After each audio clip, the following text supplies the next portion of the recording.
Daniel 5.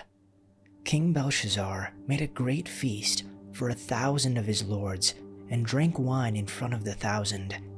Belshazzar, when he tasted the wine, commanded that the vessels of gold and silver that Nebuchadnezzar his father had taken out of the temple in Jerusalem be brought, that the king and his lords, his wives, and his concubines might drink from them. Then they brought in the golden vessels that had been taken out of the temple, the house of God in Jerusalem. And the king and his lords, his wives, and his concubines drank from them. And they drank wine, and praised the gods of silver and gold, bronze, iron, wood, and stone. Immediately, the fingers of a human hand appeared and wrote on the plaster of the wall of the king's palace, opposite the lampstand. And the king saw the hand as it wrote.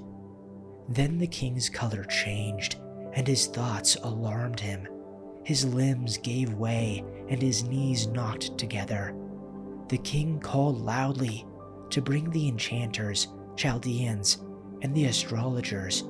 The king declared to the wise men of Babylon, "Whoever reads this writing and shows me its interpretation shall be clothed with purple and have a chain of gold around his neck, and shall be the third ruler in the kingdom."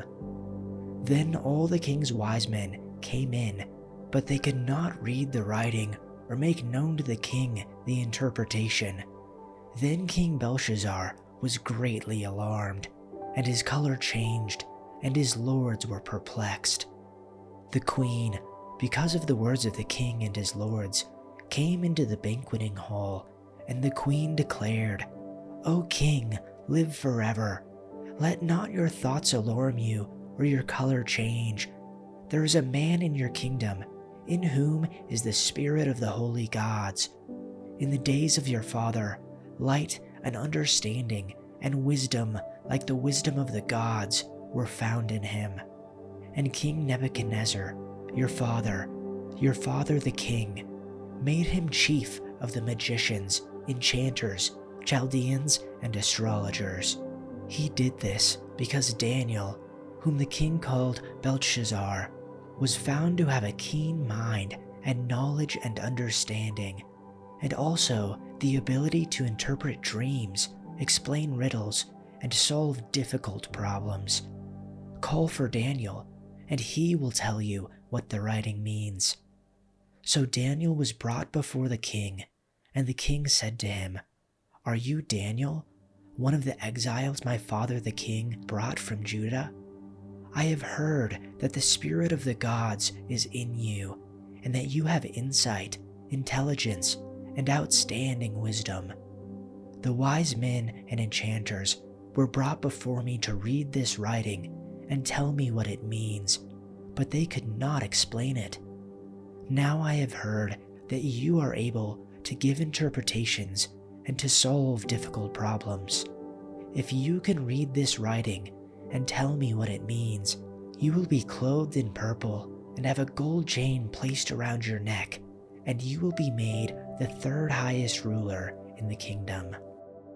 Then Daniel answered the king, "You may keep your gifts for yourself and give your rewards to someone else. Nevertheless, I will read the writing for the king and tell him what it means.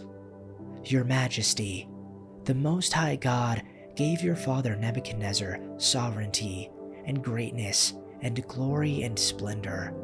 Because of the high position he gave him, all the nations and peoples of every language dreaded and feared him.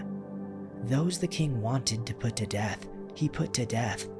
Those he wanted to spare, he spared. Those he wanted to promote, he promoted. And those he wanted to humble, he humbled.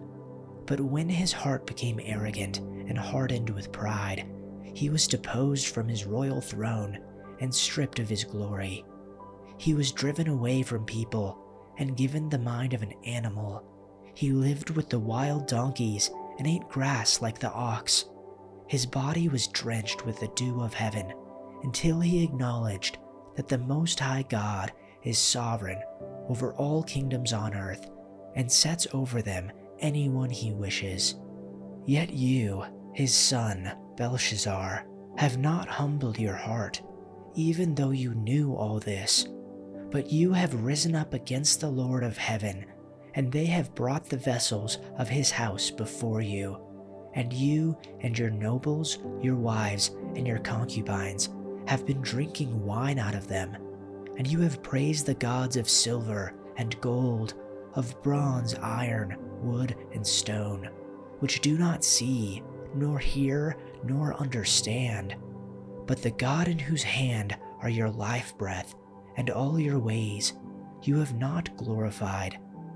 Then the hand was sent from him, and the inscription was written out. Now this is the inscription that was written: Mene, Mene, Tekel, Upharsin. This is the interpretation of that message. Mene, God has numbered your kingdom and put an end to it. Tekel, you have been weighed on the scales and found deficient. Perez, your kingdom has been divided and given to the Medes and Persians. Then Belshazzar gave orders, and they clothed Daniel with purple, and put a necklace of gold around his neck, and issued a proclamation concerning him, that he now had authority as the third ruler of the kingdom. That same night, Belshazzar the Chaldean king was killed. So Darius the Mede received the kingdom at about the age of 62. Chapter 6. It pleased Darius to appoint 120 satraps over the kingdom, to be in charge of the whole kingdom, and over them 3 commissioners, of whom Daniel was one, so that these satraps would be accountable to them, and that the king would not suffer loss. Then this Daniel began distinguishing himself among the commissioners and satraps, because he possessed an extraordinary spirit, and the king intended to appoint him over the entire kingdom. Then the commissioners and satraps began trying to find a ground of accusation against Daniel regarding government affairs, but they could find no ground of accusation or evidence of corruption, because he was trustworthy, and no negligence or corruption was to be found in him. Then these men said, "We will not find any ground of accusation against this Daniel, unless we find it against him regarding the laws of his God." Then these commissioners and satraps came by agreement to the king and spoke to him as follows: "King Darius, live forever. All the commissioners of the kingdom, the prefects and the satraps, the counselors and governors, have consulted together that the king should establish a statute and enforce an injunction that anyone who offers prayer to any god or person besides you, O king, for 30 days shall be thrown into the lion's den. Now, O king, establish the injunction and sign the document so that it will not be changed according to the law of the Medes and Persians, which may not be revoked." Thereupon, King Darius signed the document, that is, the injunction. Now when Daniel learned that the document was signed, he entered his house, and in his roof chamber he had windows open towards Jerusalem, and he continued kneeling on his knees 3 times a day, praying and offering praise before his God, just as he had been doing previously. Then these men came by agreement and found Daniel offering a prayer and imploring favor before his God. Then they approached and spoke before the king about the king's injunction. "Did you not sign an injunction that any person who offers a prayer to any god or person besides you, O king, for 30 days is to be thrown to the lion's den?" The king replied, "The statement is true, according to the law of the Medes and Persians, which may not be revoked." Then they responded and spoke before the king, "Daniel, who is one of the exiles from Judah, pays no attention to you, O king, or to the injunction which you signed, but keeps offering his prayer 3 times a day. Hearing this, the king was deeply troubled, and he tried to think of a way to save Daniel. He spent the rest of the day looking for a way to get Daniel out of this predicament. In the evening, the men went together to the king and said, "Your Majesty, you know that according to the law of the Medes and the Persians, no law that the king signs can be changed."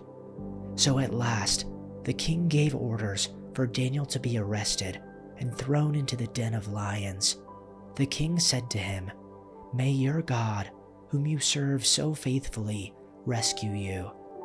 A stone was brought and placed over the mouth of the den.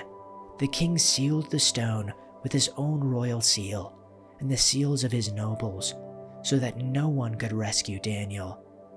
Then the king returned to his palace and spent the night fasting. He refused his usual entertainment and couldn't sleep at all that night.